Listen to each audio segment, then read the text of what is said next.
Redcast, los mejores podcasts del mundo digital.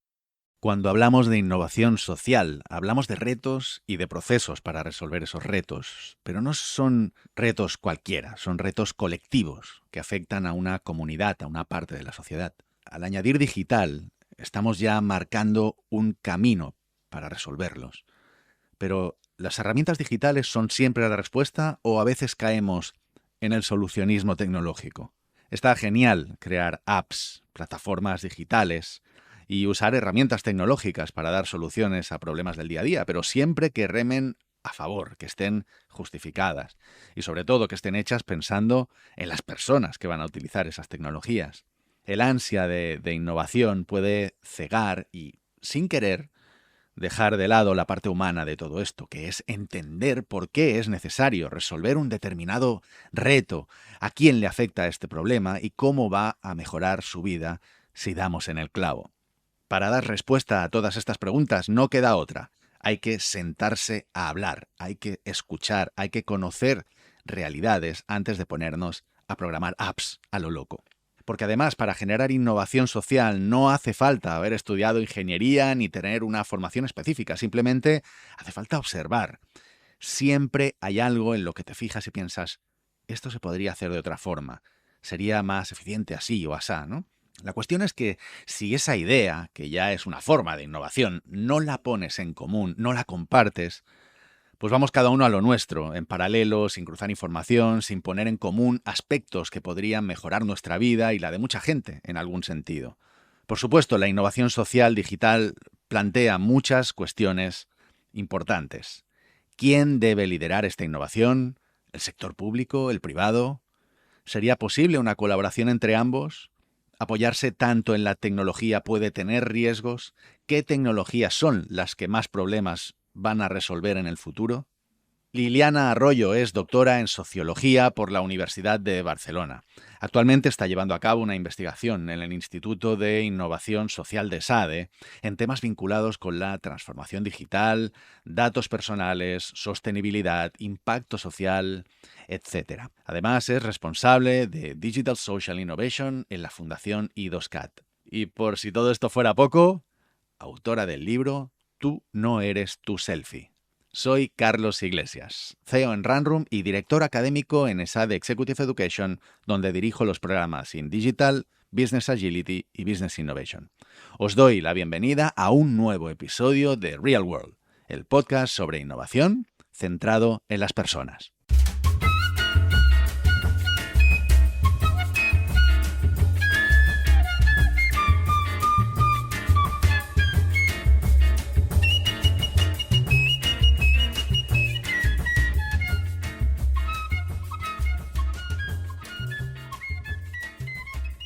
Como os anunciaba en el anterior episodio, la nueva edición del Runroom Lab está al caer. Miércoles 21 de septiembre, es decir, mañana mismo si escuchas esto el día que hemos publicado el episodio, estaremos hablando de TikTok, de sus inicios, del boom que experimentó en la pandemia y de cómo ha cambiado el panorama de las redes sociales. Súper interesante. Por último, permitidme por favor 2 minutitos muy personales antes de dar paso a la entrevista, ya que quiero aprovechar para agradecer a Forbes España por haberme incluido en la lista de las 100 personas más creativas en el mundo de los negocios. La verdad es que para mí ha sido una sorpresa enorme. He de reconocer que mi primera reacción fue de falsa modestia, ¿no? Soy una persona que digamos que no acaba de llevar bien ni los halagos, ni los egos ajenos desmesurados, las vanidades expansivas.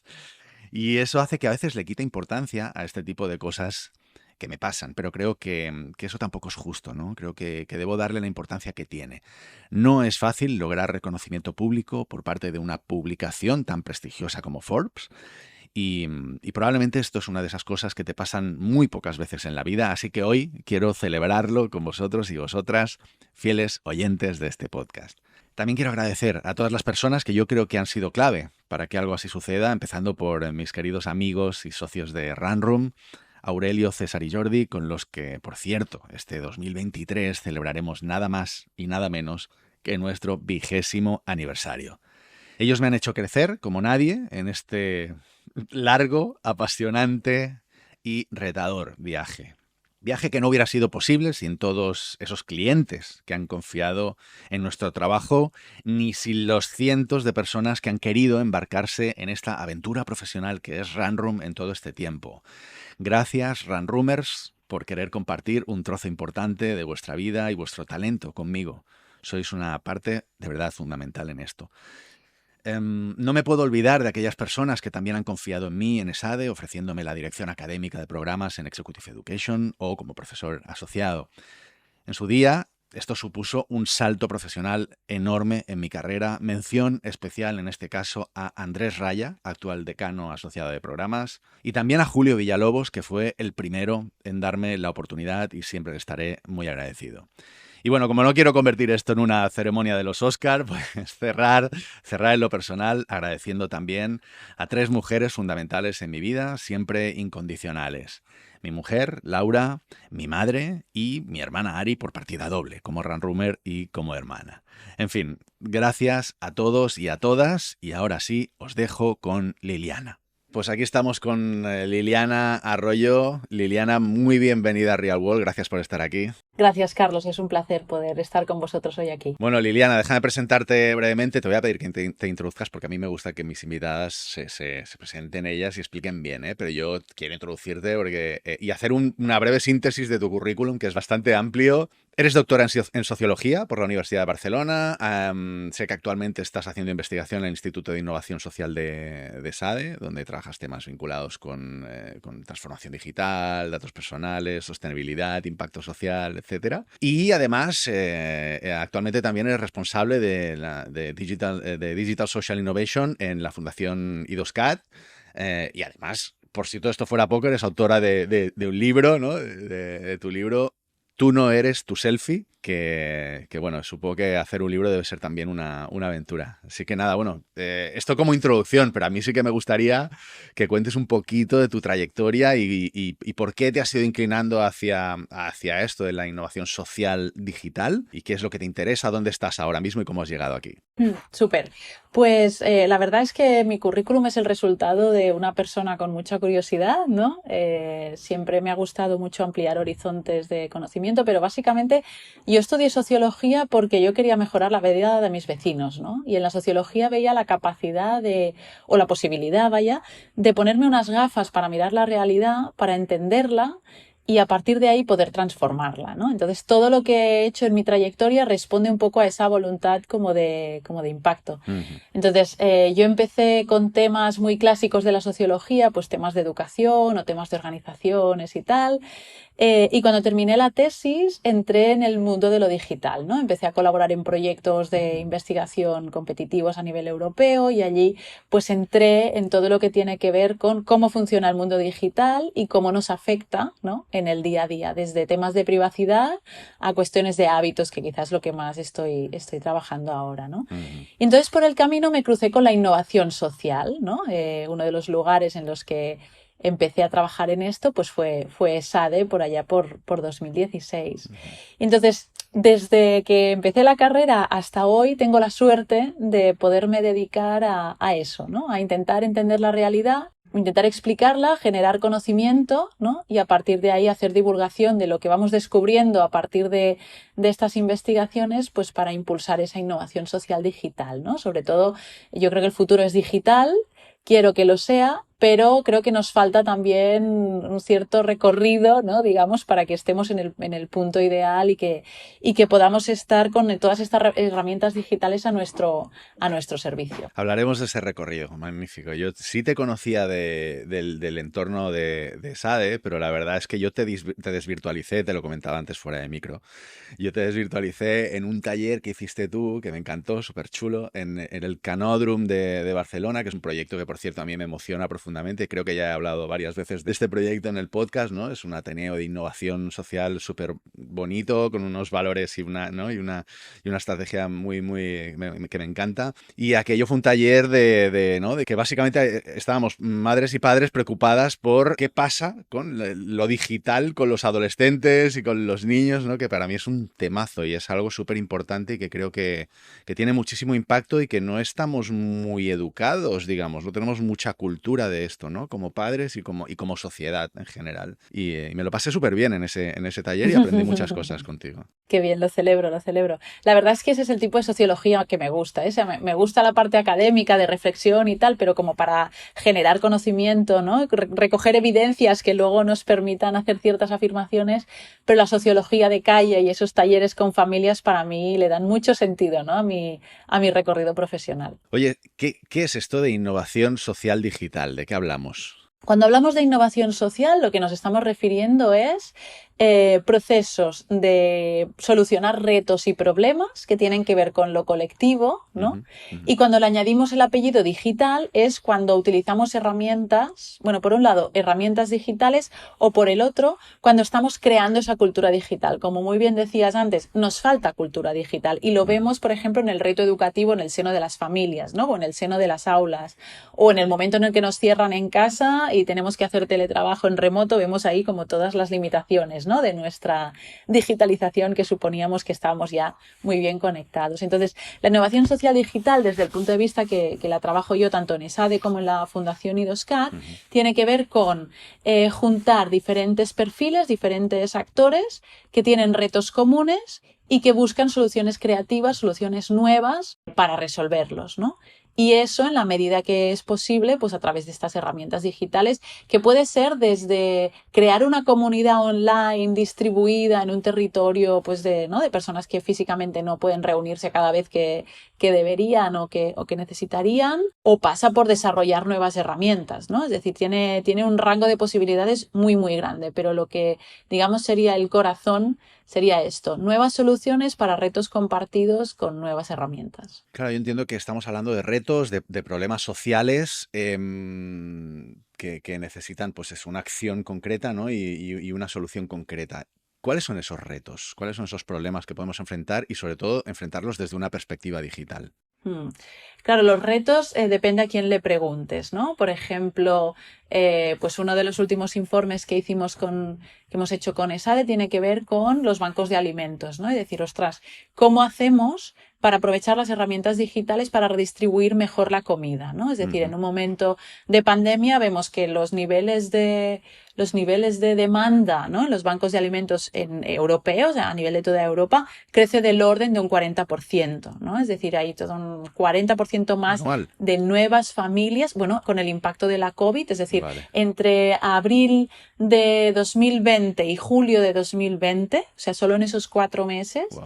Creció un 40%, ¿vale? Este año estamos acabando de ver cuál es el impacto, pero claro, estamos viendo también los impactos del post, ¿no? Del post-confinamiento. Entonces, lo que hicimos en ese informe era decir, bueno, vamos a ver cómo las plataformas digitales resuelven la cuestión de redistribución de lo que sea y cómo podemos inspirar a los bancos de alimentos para que puedan repensar su modelo, ¿no? No solo desde el punto de vista, por ejemplo, de utilizar análisis de datos para optimizar mejor el almacén, es decir, si yo tengo la capacidad de predecir cuánta comida me va a llegar y cuánta tengo que repartir y qué tiempo pasa entre que me llega la comida y la reparto, voy a poder utilizar el depósito actual de alimentos y no necesito alquilar uno nuevo, ¿no? Porque me permite lo que sale, o sea, lo que llega sale enseguida y entonces deja sitio para que entren otras cosas, ¿no? Por ejemplo, ahí el papel de los datos. Pero en términos de I2CAT, por ejemplo, lo que estamos organizando son laboratorios sociales ciudadanos, ¿vale? Esto en el territorio catalán, digamos. Esto es de ámbito catalán porque está vinculado a la Generalitat de Cataluña. Y ahí lo que hacemos es juntar personas en un mismo territorio, ¿no? Por ejemplo, en Girona o en Tarragona, ¿no? En circunscripciones específicas, y juntamos gente de la administración pública, ¿no? Es decir, ayuntamientos locales, diputaciones y demás, ciudadanía que esté activa, ¿no? Sociedad civil y demás, empresas del territorio, también sector privado, entidades sociales, y la parte académica, ¿no? Allí donde hay universidades, centro de investigación, pues les invitamos, les sentamos a una misma mesa para que definan, ¿no? los retos que quieren plantear. Pues en algún caso, por ejemplo, es el tema de la exclusión social, el acceso a la vivienda, ¿no? Es decir, hay elementos muy, muy básicos, pero después está, por ejemplo, el cómo dinamizar económicamente un territorio, cómo apoyar para que se adopten sistemas, ¿no? O miradas de economía circular en lugar de, ¿no? En lugar de generar tantos residuos. O, por ejemplo, tenemos uno en la parte de Igualada, La Noya y tal, pues hay allí un clúster muy importante de la piel, pues bueno, toda la circularidad de la economía alrededor de la piel, ¿no? Entonces, claro, los retos,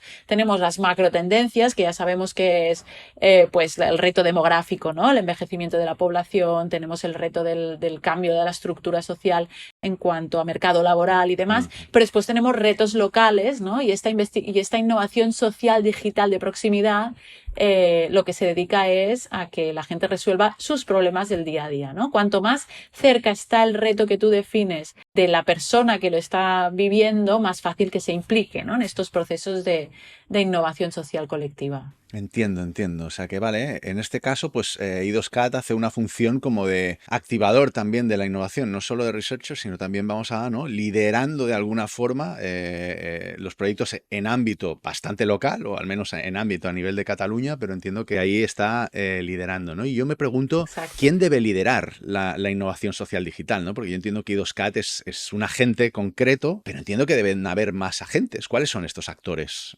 Absolutamente. Es decir, o sea, digamos que I2CAT está ahora mismo haciendo, en términos un poco cotidianos, vamos a llamar, estamos haciendo del Tinder de la innovación, ¿no? Es decir, estamos buscando ese match entre, ¿no? Partes y copartes que tengan pues necesidades y partes que tengan soluciones, ¿no? Que puedan resolver los conjuntos. Los agentes que tienen que estar implicados, es decir, son todos, ¿no? Un poco te lo mencionaba antes. En I2CAT hablamos de lo que es la cuádruple hélice, ¿no? Pues de esa administración pública local, que es la que puede y tiene que velar por ese bien común y es, ¿no? Es la administración más próxima a la ciudadanía. Sin duda esto no se puede hacer sin la ciudadanía, ¿no? Es decir, si no sería demasiado déspota esta innovación colectiva, ¿no? Que esto puede ser personas individuales afectadas por ese reto, pero también pueden ser entidades sociales o entidades artísticas o, ¿no? Cualquier tipo de colectivo que esté organizado en ese territorio. Sin duda, sector privado yo creo que es importante que se involucre. Cada vez también estamos viendo más cómo las empresas se conciben como agentes sociales y no solo agentes económicos o de creación de empleo y de riqueza, ¿no? Sino que son actores en el territorio que impactan ambientalmente, que impactan socialmente y demás. Y después tenemos también esta invitación, ¿no? Permanente a los centros de investigación. Y como decías, en este caso circunstancialmente quien está liderando es I2CAT, pero la idea es que estos ecosistemas de innovación, una vez empiecen a andar, funcionen de una forma orgánica y de una forma autónoma y autogestionada, ¿no? Que no haga falta alguien que tenga que estar ahí. Ahora bien, esto no ocurre, digamos, hay que poner la mesa para que la gente se siente a cenar, ¿no? Alrededor de una misma mesa y de unos mismos platos. Entonces, yo creo que es importante que estos ecosistemas de innovación social ahora mismo a menudo están impulsados por emprendedores sociales, ¿no? Y con un reto muy específico y con comunidades específicas. Pero sería fantástico que la administración local y a distintos niveles administrativos entendieran que este sistema de innovación accesible, ¿no? Es una muy buena forma de generar ciudadanía, de generar cohesión social, de poder resolver más retos con menos recursos, ¿no? Porque al final como que mutualizas los recursos disponibles y además eso hace crecer muchísimo a la confianza, digamos, en las propias instituciones, ¿no? Con lo cual yo creo que estamos en un momento de ignición y creo que hay una parte de responsabilidad importante de la administración en este impulso inicial. Qué bueno. Oye, voy a rescatar una cosa que has dicho así como tal. Has hablado como de una perspectiva déspota. Yo he entendido que te referías al despotismo ilustrado, ¿no? Al todo para el pueblo, pero sin el pueblo y tal, ¿no? Exacto. ¿Se da el despotismo innovador en los ámbitos, ahora que no nos oye nadie, ¿eh? En los ámbitos de innovación desde el punto de vista de la administración, o desde la perspectiva también del sector privado, también puede ser. Sí. ¿Se da esa perspectiva de, bueno, sí, vamos a innovar, pero no partimos de un problema o de un reto, digamos, ¿no? De un insight, de un público objetivo, de una ciudadanía objetiva, sino que esto es por mandato, por agenda? ¿Se dan este tipo de cosas? ¿Las ves? Bueno, de hecho se dan, ¿no? Y no solo en administración pública, como decías, también en sector privado, ¿no?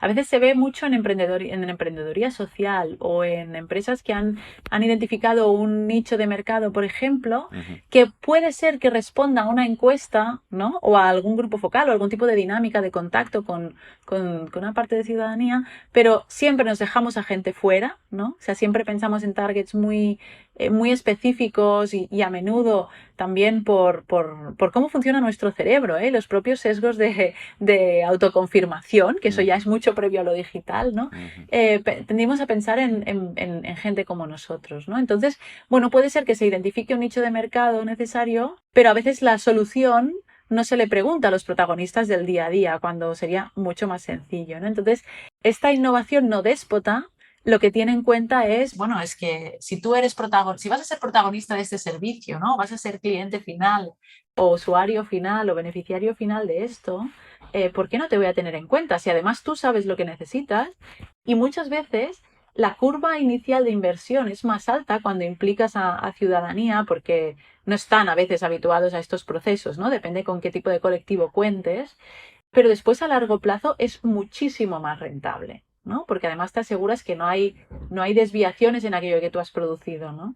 Digamos que eso ya tiene una aceptación de partida porque como lo has producido con ellos, va a ser mucho más fácil, ¿no? Yo siempre bromeo y digo que si todo el tema de la transición digital de los cajeros y del sector financiero se hubiera hecho teniendo en cuenta a las personas que no son ágiles en lo digital, hoy en día no estaríamos hablando de todo este problema de brecha financiera, ¿no? Qué grande, Este es qué un grande. caso muy clásico. Total, me haces recordar, y perdona la anécdota que me pongo en plan abuelo cebolleta, pero yo explico mucho el sesgo del superviviente, ¿no?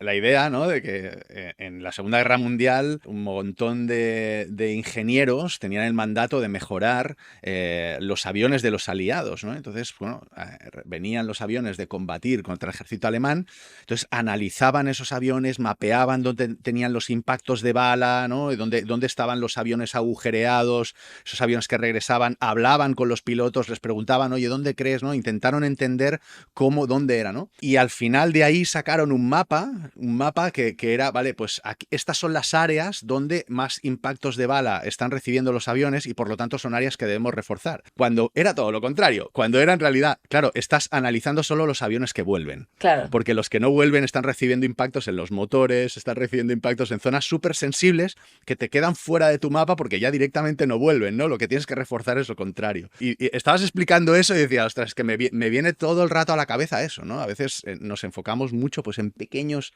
nichos y dejamos muestras que son súper, súper importantes y a veces perdemos la perspectiva, ¿no? Absolutamente. Y después un elemento interesante de la innovación social digital, ya no solo las herramientas, es decir, que lo hagamos a través de alguna herramienta digital, sino que construir comunidades de innovación en lo digital también pasa por entender que Internet, por ejemplo, es una red de redes, ¿no? Más allá de las plataformas comerciales que utilizamos, ¿no?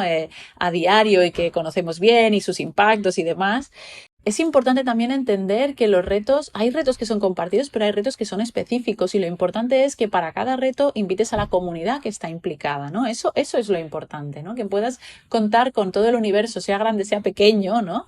El universo de población, digamos, afectada por ello, para evitar esos sesgos. Yo creo que la gente los oyentes del podcast deben estar pensando que yo esto lo tengo siempre preparado porque es que los últimos episodios invariablemente acabamos hablando de comunidades, ¿sabes? O sea, es algo que acabamos ahí, ¿no? Y a mí, y parece que lo dirija yo porque es un tema que me apasiona y que me encanta, pero no, yo no le he dicho nada a Liliana, o sea, que no la ha preparado. Quiero volver a retomar ese tema, ¿no? Porque hablábamos de la importancia de esa colaboración entre el sector privado, el público y el resto de colectivos o de comunidades, ¿no? ¿Cómo se logra esa colaboración? ¿Tú cómo crees? ¿Qué crees que debemos hacer? ¿Qué pasos debemos dar para lograr mayor colaboración entre todos estos mundos? Pues yo creo que lo más esencial es provocar espacios de interacción, porque en el momento en el que nos encontramos y nos vemos y nos hablamos, es cuando dejamos de imaginar que existen otras personas, ¿no? O otros colectivos que ni siquiera pensamos en ellos en el día a día. Entonces, en el momento en el que interactuamos es cuando podamos empezar a ver sincronicidades, donde podemos saber agendas compartidas, donde podemos empezar a ver puntos en común, ¿no? E intereses en común. Creo que para crear comunidades hay dos elementos básicos, ¿no? Que uno es la generación de confianza, y eso no pasa por generación espontánea, eso pasa por interactuar y por hacerte empático con la otra parte, ¿no? Es decir, parece que entremos en el terreno emocional, pero es que en realidad lo de las comunidades va mucho de este tejido, ¿no? Y de este piel a piel, sea en presencial o sea en digital, que eso también podríamos hablar de qué pasa en entornos híbridos, ¿no? Pero es importantísimo, y que las respuestas comunitarias muchas veces no solo nos permiten pues eso, ¿no? Generar un espacio más creativo y más diverso, ¿no? Si tenemos una composición más diversa, sino que nos permite colaboraciones más estables, ¿no? Pero ya te digo, todo eso empieza con la pequeña interacción, porque si no, podemos cruzarnos por la calle, pero si no tenemos ninguna excusa para sentarnos a hablar, probablemente conviviremos en paralelo, ¿no? Y yo creo que eso es lo que está pasando en muchos casos, ¿no? Si no podemos pensar en las escaleras de vecinos de los edificios, ¿no? Desafortunadamente vivimos en paralelo, ¿no? En muchas comunidades, ¿no? Es decir, compartimos escalera, pero sabemos muy poco de la vida de los demás. Pues bueno, pues ¿qué pasaría si nos sentáramos un día a cenar, ¿no? Con la escalera de vecinos y con el regidor del barrio, de la municipio, de lo que sea, ¿no? Entonces yo creo que hay esa parte de confianza que es fundamental para generar las comunidades. Y luego el hecho de ir juntos, ¿no? Es ese proverbio yo creo que ahora tan utilizado, ¿no? Pues es decir, el ir solos podemos ir más rápido, pero juntos vamos a ir más lejos, ¿no? De una forma más sostenida. Y creo que en un momento en el que la sociedad se siente muy polarizada, en el que las costuras están un poco rotas, en el que venimos de relacionarnos con grupos muy concretos, ¿no? De gente muy cercana, con todas las restricciones, burbujas y demás, es verdad que el paisaje de la diversidad se nos ha quedado un poco atrofiado. Entonces, yo confío mucho en esta línea de la innovación social digital, ya no solo como excusa para resolver retos, sino como excusa para reencontrarnos, ¿no? Y volver a generar estos espacios de conversación, de reconocimiento mutuo, de poder escuchar a lo diferente, de poder relacionarnos con alguien que es totalmente distinto, ¿no? Porque es que al final eso tiene impacto ya no solo en ese reto concreto que estás resolviendo, tiene impacto también a nivel de calidad democrática, ¿no? Imagínate que ese ejercicio de reencuentro, de empatizar, de tejer redes, de hacer comunidad, estuviera pasando en muchos sitios simultáneamente, ¿no? Entonces, eso afortunadamente sería un muy, muy buen cambio a nivel de cohesión social. ¿Y eso pasará, lo ves, en el corto o medio plazo? Tenemos que intentarlo. Es decir, yo no tengo bola de cristal, pero lo que tenemos que hacer es intentarlo. Es decir, yo creo que retos, a verlos haylos, herramientas para abordar esos retos, a verlos haylos, y creo que también hay mucha gente y muchas instituciones, muchas organizaciones que están dispuestas a colaborar, ¿no? Un freno acostumbra a ser el día a día, ¿no? Eso que nos come el día a día. Y estos espacios de innovación social digital nos ofrecen el salir del día a día por un rato y pensar fuera de la caja, ¿no? Y pensar con otras personas, ¿no? Entonces yo creo que es importante también que estos espacios los tomemos como espacios de oxígeno y de ir combinando visión de bosque y de árbol, ¿no? Porque si no estamos, más que en el árbol, estamos ya incluso en la rama y en la hoja concreta, ¿no? Totalmente, totalmente. Y esto me lleva también, combinado con esa visión tecnológica y con esa orientación, ¿no? De cómo estamos usando la tecnología en la innovación en general, ¿no? Y que a veces también es un poco déspota la tecnología en muchas ocasiones en ese sentido, en el sentido que hablábamos antes, ¿no? ¿Podemos caer en el solucionismo tecnológico? Bueno, ese es un riesgo muy alto y de hecho lo hemos visto, ¿no? Tenemos muchísimos ejemplos de eso, y es a veces pensar que grandes retos los podemos resolver con una aplicación, ¿no? Cuando lo importante no es la aplicación en sí, sino la gobernanza y qué sentido tiene para la gente que la tiene que usar, ¿no? Aquí siempre pienso en esos estudios de... por ejemplo, hubo un experimento en Barcelona, ¿no? Hubo dos experimentos. Uno que intentó que la gente adoptara sensores de ruido en sus casas, ¿no? Por el simple hecho de tener sensores de ruido, ¿no? Y ese experimento no funcionó mucho. En cambio, hubo otro experimento más de innovación social, digital y más colectiva, muy bien orquestado a través de un proyecto financiado a nivel europeo, que lo que hizo fue identificar una comunidad que ya estaba afectada por un problema de ruido, ¿vale? En concreto en una plaza del barrio de Gracia de Barcelona, y les ofreció utilizar los sensores para documentar su problema y poder fortalecerse frente a la institución local, en este caso el ayuntamiento del barrio, ¿vale?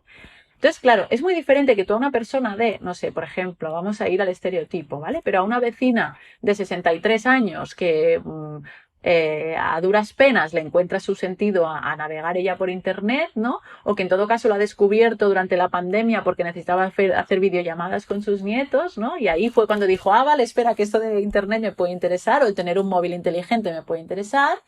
Y que le dices, mira, señora María, tú que no puedes dormir por las noches, lo que podemos hacer es tener este sensor aquí, tú, tus vecinos y los de toda la plaza, donde vamos a ir documentando el ruido que pasa cada noche. Y después, dentro de unas semanas, nos vamos a ir al ayuntamiento y vamos a ir a presentar el informe con estos datos, ¿no? Es decir, y este problema de sueño que tú tienes, que además te afecta a la salud, vamos a intentar abordarlo, ¿no? Fíjate qué diferente es que picar a la puerta y decir, hola, ¿quiere un sensor, señora María? ¿No? Es muy diferente, ¿no?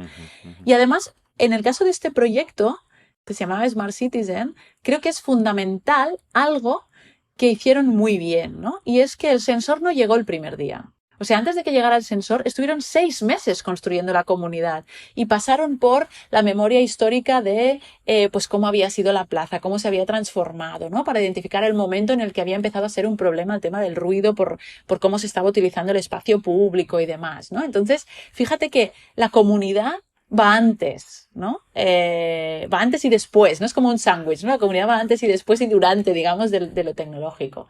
Porque si no nos pasan cosas como otro ejemplo que la gente que está escuchando el podcast puede conocer, ¿no? Seguro que todos habéis oído hablar de la aplicación de Radar COVID, el rastreo de contactos que allí donde no teníamos dinero para contratar rastreadores que hicieran las entrevistas por teléfono, porque teníamos que hacerlo de forma extensiva, pues se decidió diseñar una aplicación, ¿no? ¿Qué pasó? Que hubo menos de un 15% de la gente que se la bajó, porque la gente no entendió muy bien para qué servía, ¿no? Es decir, y en ese momento se vivió mucho como una cuestión de solucionismo tecnológico, ¿no? Es decir, tienes un problema de salud pública, ponle una app a tu problema, ¿no? Qué diferente hubiera sido si hubiera habido una campaña de educación a la población, ¿no? Acompañamiento para que la gente, no sé, desde los CAPs, por ejemplo, ¿no? Los centros de atención primaria, pues que cuando fueras a tu médico de cabecera te explicaran, mira, te vas a bajar esta aplicación, vas a contribuir a esto, tal. Luego está el recelo de la privacidad, ¿no? Y otro tipo de elementos, pero sí que es muy suculento, yo diría, sobre todo para sector privado y para mentalidades, digamos, emprendedoras e ingenieras específicamente, ¿no? De sacar a las personas de la ecuación y decir, bueno, es que esto es una solución perfecta. Es que puede ser una solución perfecta, matemáticamente perfecta o a nivel programático perfecta, pero esa solución solo va a ser perfecta si la comunidad la adopta, ¿no? La adopción es uno de esos problemas y por lo tanto el desperdicio, ¿no? de la inversión también derivado de hacer acciones que realmente nadie necesitaba o que necesitaba de otra forma, ¿no? Sí. Pero tú has hablado y yo voy pescando palabritas que vas soltando y una de ellas ha sido la privacidad, ¿no? Y eso me lleva a pensar en qué tipo de peligros nos puede traer intentar resolver problemas a través de la tecnología. O sea, esa mentalidad de solucionismo, ¿no? Tenemos una mentalidad de problema. ¿Qué podemos hacer con la tecnología para resolver este problema? Construimos tecnología y luego pasan cosas, ¿no? Y luego pasan cosas que en el mejor de los casos, en el menos malo de los problemas, lo que va a pasar es que no haya adopción de esa tecnología, ¿no? Pero luego pueden haber otros problemas derivados, ¿no? Y puede haber cambios de comportamiento no esperados, puede haber, no sé, tú como socióloga y desde tu perspectiva, ¿qué problemas podemos encontrar? Sí, aquí yo creo que es importante resaltar 2 dimensiones. Una tiene que ver con cómo está diseñada esta tecnología, es decir, no todas las herramientas digitales son iguales, no todas las plataformas sociales son iguales, no todas las aplicaciones son exactamente lo mismo, ¿no? O sea, cómo está diseñada esta tecnología es muy importante y a qué valores responde, eso uno. Y segundo es cómo nos apropiamos de esta tecnología, ¿vale? Y ahí podemos ver diferencias. Entonces, por un lado, todas las plataformas digitales, porque hablamos de tecnología, pero eso, tecnología también es un barco o también es, ¿no? Pues avances en la edición genómica en medicina, ¿no? Pero aquí nos estamos centrando en todo lo que tiene que ver con herramientas digitales de comunicación y conexión, ¿no? Y interacción social. Entonces, ahora mismo tenemos un problema muy grande y es que las grandes empresas que están desarrollando estas plataformas, desde donde buscamos la información, que sería Google, a donde compramos, que sería Amazon, a donde nos relacionamos y donde construimos nuestra identidad digital, que son las redes sociales, pertenecen a unas empresas que tienen una agenda marcada por grupos inversores que responden a la economía de la atención, y eso quiere decir que lo que quieren son nuestros datos, ¿no? Es verdad que vamos mejorando y que en Europa estamos en una situación relativamente privilegiada a nivel de protección, ¿no? y reglamento de protección de datos, pero no deja de ser que todas estas herramientas están diseñadas con esta finalidad muy concreta, ¿no? Mentalidad casino, que yo le llamo, un casino de bolsillo, como dice Marta Peirano, que es queremos que entres pero que nunca tengas la necesidad de salir, ¿no? Porque mientras tanto vamos recogiendo clics, vamos recogiendo tu comportamiento y todo eso nos genera dinero, es algo que podemos monetizar, ¿no? Entonces, todo lo que está bajo el esquema de la economía de la atención tiene como mínimo este problema de riesgo de adicciones y de malos usos y de abusos, por un lado, y por el otro temas de privacidad. Después se derivan otras cosas que hemos visto, como el tema de la desinformación y demás, porque, claro, si yo quiero llamarte la atención y tú ves millones de contenidos, ¿no? Puedes estar expuesto a millones de contenidos, yo lo que voy a hacer es intentar mostrarte aquello que tiene más probabilidades que le hagas clic, ¿no? Porque me va a dar más dinero eso que no que sigas haciendo el scroll down, ¿no? Este gesto típico de ir tirando para abajo, como es un buffet libre que nunca se acaba, pues podemos ir tirando para abajo, ¿no? Sin cesar. Entonces, la desinformación lo que está haciendo, o sea, está al final alimentando la polarización, porque como los contenidos que más nos llaman la atención son aquellos o que nos ponen extremadamente alegres o que nos enfadan un montón, ahí vemos, ¿no? Como esto encaja como un guante, por ejemplo, para determinados discursos y determinadas ideologías extremistas, ¿no? Y en concreto mensajes populistas y demás, ¿no? Mensajes cortos, mensajes simples que afectan, digamos, o que apuntan directamente a lo emocional, a lo irracional y a lo visceral, ¿no? O sea que fíjate como de algo tan sencillo, diríamos, como el diseñar la conducta para conseguir clics, para ganar dinero, al final nos podemos estar cargando la sociedad, ¿no? Entonces, más allá de esto, hay un montón de ejemplos y de hecho Internet no se termina en estas plataformas propietarias y comerciales, sino que hay comunidades maravillosas de desarrolladores que están desarrollando otro tipo de aplicaciones que son, por ejemplo, las de código abierto, ¿no? Y ahí hay un montón de posibilidades. Lo que pasa es que también hay como cierto ruido mediático para focalizar nuestra atención solo en estos elementos, ¿no? Después están aquellas aplicaciones que se pueden desarrollar en el marco de la economía social y solidaria, que es otra respuesta, ¿no? Colectiva, es una forma de innovación social que lleva mucho tiempo, ¿no? Y, por ejemplo, gracias a herramientas digitales, pues nos permite organizar cooperativas de consumo a nivel de barrio, por ejemplo, ¿no? Nos permite organizarnos, o en su momento nos permitió organizar el 15M o las primaveras árabes, ¿no? Por eso que también ahí dentro de cómo la tecnología, ¿no? Cómo está diseñada para orientar nuestra conducta hacia un lugar o hacia otro, después también está el cómo nos apropiamos. No es lo mismo cómo lo usa una persona de 60 años que cómo lo usa una persona de 15, o cómo lo usa un chico que una chica, ¿no? O alguien del colectivo LGTBI. O sea, son universos muy distintos. Y el tema es que nos cuesta mucho entender cómo estamos utilizando y aprovechando estas tecnologías, porque como el consumo es personalizado, individualizado, hay muchas realidades que nos quedan ocultas. Eso es, sí. Ese usuario camaleón, ¿no? Que no acabas de ver de cómo es ese uso. Y luego llega Facebook y saca unas gafas, ¿no? Sí, las Y de repente, Oculus. claro, sí, y las gafas de Facebook estas que ahora llevan incorporada también, una camarita, sí. ¿no? Y de repente tecnologías de reconocimiento facial, ¿no? Y bueno, como tú dices, ¿no? En Europa de alguna forma existe un cierto nivel de conciencia de todos estos, ¿no? de todos estos riesgos. Se levanta la mano y ya no solo levanta la mano la ciudadanía, sino que también a nivel regulatorio pues pero de alguna forma es como una lucha de poder. Yo tengo un poco la sensación de que bastante desigual. Sí. Bastante desigual, ¿no? Porque es que estamos como en un mundo súper global, con toda la capacidad capitalista juntada ahí en unas cuantas corporaciones con un interés que tú describías hace un momento, ¿no? Y claro, estos mega lanzamientos. El otro día pasé hacía tiempo que no iba al aeropuerto de Barcelona. o sea, me encontré ya una tienda de Facebook, ¿no? Con sus gafitas puestas y todo mapeado ahí y tal, como algo atractivo y como algo sexy, ¿no? Entonces, ¿esto qué te parece? Es Pues una mira, pregunta muy abierta, muy genérica. sí, el reconocimiento facial precisamente es una tecnología que está despertando muchísimos debates éticos, ¿no? Por Mm, parte de grupos internacionales de defensa de derechos humanos, ¿no?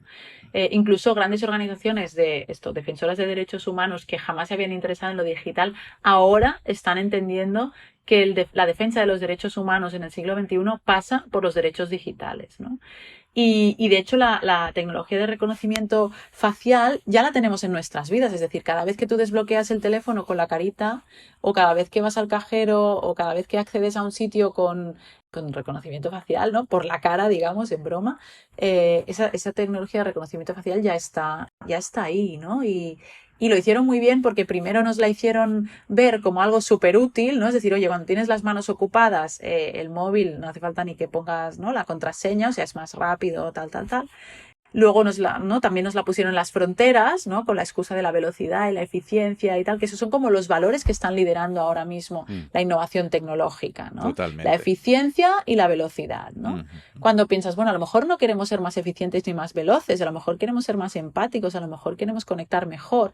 No es lo mismo conectar que vincularse, ¿no? mm, Entonces, en el tema del reconocimiento facial hay muchísimos, muchísimos problemas. El lugar extremo del planeta donde esto se está desarrollando es obviamente China, y se está haciendo una especie de cárcel sin barrotes en ciertas zonas donde hay comunidades uigur viviendo, ¿no? En la que ahora mismo tienen instalados cerca de 1 millón de cámaras de reconocimiento facial en la calle, o sea, hay más cámaras que semáforos, digamos, y eso ahora mismo lo están utilizando, que esa es otra cuestión crítica, ¿no? ¿Para qué fines utilizamos eso, ¿no? Lo están utilizando para controlar los movimientos de la población y, por ejemplo, emitir un señal al gobierno local cada vez que tú, si eres uigur, sales de tu casa y te mueves más de 300 metros, a más de 300 metros de tu casa, ¿no? O si merodeas o con quién te encuentras, ¿no? Entonces, bueno, eso tiene un potencial de control social muy, muy grande, ¿no? Entonces, si está en manos privadas nos da ciertos miedos, si está en manos públicas nos da otros miedos, pero si está en manos públicas y privadas, ahí hay una clave muy importante, ¿no? Y aquí volvemos a lo mismo, es decir, si tuviéramos que utilizar la tecnología de reconocimiento facial, imagínate que para un ayuntamiento le funciona muy bien para diseñar la movilidad de la ciudad porque hay muchísimos problemas de movilidad, por ejemplo, ¿vale? O problemas de exclusión a la hora de acceder a vivienda, no sé, lo que sea, cualquier problemática que nos podamos inventar. Eso, si lo hacemos a espaldas de la ciudadanía y a espaldas de la gente que va a estar bajo escrutinio con esa tecnología, eso tiene el riesgo de tecnosolucionismo, ¿no? De solucionismo tecnológico, pero además tiene el riesgo de discriminación muy grande, ¿no? Entonces, por eso es importantísimo que la gente pueda estar involucrada en estos procesos, ¿no? También es una forma de conocer cómo funcionan estas tecnologías, de entender qué es lo que te están instalando en tu calle, ¿no? Y hay una parte ahí de derecho a saber que es importante que se habilite también. claro. Que, ojo, no quiere decir la responsabilidad de saber, porque no todo el mundo tiene el tiempo ni las ganas, ¿no? Yo cuando voy a un súper no tengo que ser experta en nutrición para saber si algo está cumpliendo la normativa. No, ya hay una normativa. Yo si entro en un súper sé que cualquier cosa la puedo consumir. Luego está que yo tenga mi alfabetización, digamos, a nivel nutricional equilibrado para que yo sepa que no puedo comprarme solo productos de un tipo, ¿no? Y que necesito variedad y cuál es la dieta que quiero tomar. Pero de entrada yo sé que lo que se me ofrece no me va a envenenar, no me voy a morir por tomarlo, ¿vale? Totalmente. No sé si tiene sentido la pregunta, pero Veamos. ¿qué tecnologías están llamadas a resolver problemas sociales en el futuro? Vale. Esta pregunta es muy tentadora, ¿no? Y tendemos a intentar clasificar, ¿no? Tecnologías buenas, tecnologías malas, tal. Yo te diría, las tecnologías depende de en qué contexto se utilicen, con qué finalidad se utilicen y en manos de quién estén, ¿no? Es decir, una misma tecnología se puede utilizar de muchísimas maneras. Eso mismo que decíamos del reconocimiento facial, ¿no? Entonces, sí que es verdad esto que decíamos, ¿no? Por ejemplo, Pues la geolocalización, pues depende de cómo se utilice, o la capacidad de geolocalizar o la realidad virtual, pues tiene un amplio rango, ¿no?, de posibilidades, ¿no? El reconocimiento facial ya sí que vemos de partida que tiene muchos riesgos porque, entre otras cosas, la cara es algo que tú no te puedes cambiar. Obviamente te puedes operar, ¿no? Pero me refiero, el reconocimiento facial es como la voz, ¿no? O sea, que depende para qué se utilice, eso te va a perseguir siempre más, ¿no? Pero yo creo que es importante que empecemos a huir de esta idea de tecnologías buenas y malas, que tampoco son neutras, cuidado, que es que, claro, el argumento es complicado, ¿no? No son neutras, porque las tecnologías no existen en el vacío, ¿vale? De hecho, si nos vamos a mi visión sociotécnica más radical, las tecnologías son un producto cultural, ¿vale? No cultural de ocio, de entretenimiento o de reflexión colectiva, sino son un producto de un momento, de unas personas que tienen una formación determinada y una perspectiva determinada, ¿vale? O sea, que son un hecho histórico en el sentido de que ocurren por una serie de factores. En otro lugar y en otro momento se hubiera desarrollado otro tipo de tecnología, ¿no? Entonces, no pueden ser neutras porque los seres humanos no somos neutros. Nadie es neutro, ¿no? Por mucho que intentemos, pues, tener unos valores o impulsar cierta coherencia personal o intentar no ser un riesgo público para el resto de conciudadanos, ¿no? Pero sí que es verdad que la pregunta no solo puede ser si son buenas o malas. La pregunta es quién las utiliza, para qué las utiliza, con quién las utiliza, cómo se diseñan, ¿no? O sea, yo creo que hay como mínimo 5 preguntas más a las que tenemos que atender. Muy bien, pues yo, Liliana, no quiero robarte más tiempo. A mí me ha encantado la entrevista y la profundidad de las distintas reflexiones que has hecho. No sé si te quedas con ganas de decir algo o de compartir algo más. Bueno, yo creo que después de todo lo que hemos comentado, me gustaría animar a que todo el mundo se crea que la semilla de la innovación social la tenemos dentro todos y todas, ¿no? Es decir, no hace falta a veces tener una formación específica y tal. O sea, seguro que tú mismo, en alguna situación cotidiana tuya, dices, es que esto iría mejor si lo hiciéramos así o lo hiciéramos así. Eso es el potencial de innovación social. Lo que nos pasa es que a veces creemos que nuestra idea está aislada o que a nadie más la necesita o que simplemente es una solución que no tiene ningún recorrido, pero si esto lo pudieras comentar con otras personas como tú y con entidades sociales, con empresas que pueden ayudarte a desarrollarlo y demás, verías que ese potencial de innovación social entonces se multiplica, ¿no? Ese efecto multiplicador. Así que yo diría que bienvenidos todos a la innovación social digital, porque es de todos y para todos. O sea que hay que contar con todo el mundo. Conectemos entonces, ¿no? La conexión. Eso es. Muchísimas gracias, Liliana. Ha sido un placer. Muchas gracias a ti, Carlos. Hasta pronto. Escuchar a personas que saben tanto siempre sabe a poco. Pero hasta aquí llega esta nueva entrega del podcast Real World, innovación centrada en las personas. De esta charla con Liliana me quedo con que si los agentes sociales, las empresas y los ciudadanos se sientan, el potencial de innovación se multiplica. De nuevo, os animo a hacernos llegar vuestro feedback a través de Twitter, Facebook, Instagram, LinkedIn o por el canal que más os guste. Y como siempre, muchísimas gracias por escuchar y por compartir. Y si os ha gustado el episodio, sería de gran ayuda si lo puntuáis en Spotify, Google Podcasts, Apple Podcasts, eBooks, en la plataforma en la que lo estéis escuchando. Gracias por estar ahí, un abrazo y nos vemos en el mundo real.